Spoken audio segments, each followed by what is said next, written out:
Hello, my fellow Eorzeans. Welcome to the first video on the channel where we're going to be actually going over some of the races and some of the gods that we might encounter within the world of Eorzea and beyond. So first up is the race known as the Hure. The Hure are said to have first traveled to Eorzea from her surrounding continents and islands. Three great migratory waves later, they are now the most populous of all civilized races. They exhibit a relatively modest physique, both in height and build, and are known for their peculiarly short, round ears. Pures are well suited for traveling long distances by foot, a trait thought to account to their swift profilation. Their espousal of eclectic variety of languages, traditions, and legacies of their diverse heritage, as their resulting lack of unfied cultural identity. Next, we have the Elizons. In former times, the Elizons were sole inhabitants of Eorzea, claiming dominion over her. Traditionally a nomadic people, the tall, slender Elizon believed that the realm to be theirs by divine right. Unfortunately, that belief, the eventual appearance of the Hure in their multitudes akin to an invasion, and a long history of conflict ensued.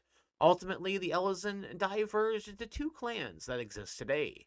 A Wildwood Elizon took to the forest to protect their homelands, while the Duskwhite Elizon withdrew to caves and subterrane, opting instead to avoid all contact with any but their own. The Lalafell. A wee people sporting short, rounded bodies, the Lalafell appear as no more than children in the eyes of most. Many of these nimble little folk hail from the islands of the South Seas, where they practice a simple agricultural lifestyle. It is not known, until opening of a maritime trade route, that the gradual migration of Lalafells to Eorzea began.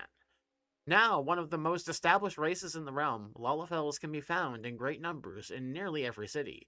Though Lalafellan cultures place great emphasis on blood relations, individuals are known for getting along amicably with members of all races. The Makote. The ancestors of the Makote made their way to Eorzea during the Age of Endless Frost, traversing the frozen seas in pursuit of the wildlife upon which they sustained uh, abandon adaptation rather to a hunting lifestyle has fashioned them into keen senses of smell, powerful legs, and a tail, which provides them with exceptional balance. Makote are known to be very territorial, and many individuals tend to lead solitary lifestyles, particularly males. Rogaden.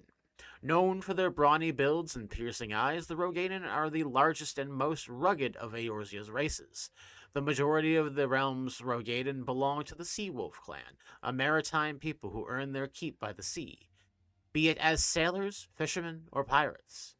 Comparatively, fewer in number are the Hellsguard, who are known for their earnest demeanors and can often be found working as bodyguards or smithies. The Aura. The curved horns and beautifully patterned scales that categorize the Aura oft give rise to speculation that members of the Hure-like race, native to the far eastern continent of Oathguard, are in fact the progeny of dragons. This, however, has long been disputed, with scholars citing several distinct differences in the two races as evidence of decidedly dissimilar roots. The first and foremost being the enhanced hearing and spatial recognition granted by an Aura's cranial projections, traits not attributed to draconian horns. And the second being the gross disproportion in body masses between Auri males and females.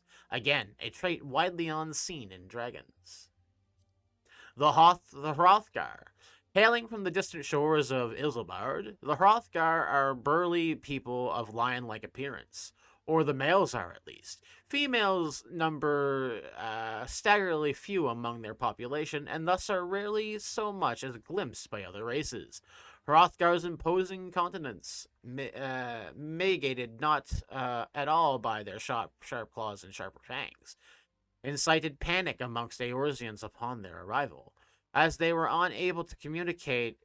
Initial interactions with the common folk often escalated into conflict. It was not until the Hrothgar gained mastery of the common tongue that the fears were allayed. And in time, they would be, as neighbors, welcome in all corners of the realm. And finally, the Viera. Of tall stature and slender frame, the Viera's physical appearance is strikingly similar to that of the Hjor and the Elezen, save for their distinctively long ears. Adhering to a strict code known as the Green Word, they are prohibited from contact with the outside world under threat of exile. Their society is purely matriarchal, and males of age are seldom, if ever, found within the bounds of any village.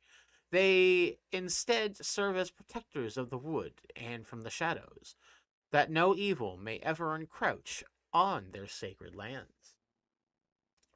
So, due to the wordiness and how the the text comes off and how long it takes to record, this is like my fourth time recording through this.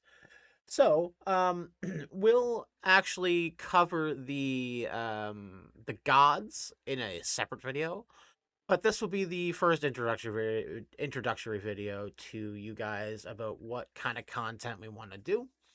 And I hope that you enjoyed this. And not many people do take the time to read the descriptions of these. And we can definitely go into a bigger discussion on each race as we go forward. But until next time, guys, I hope that the Eorzean shores keep you safe, and that any void sent that come your way are dealt with swiftly.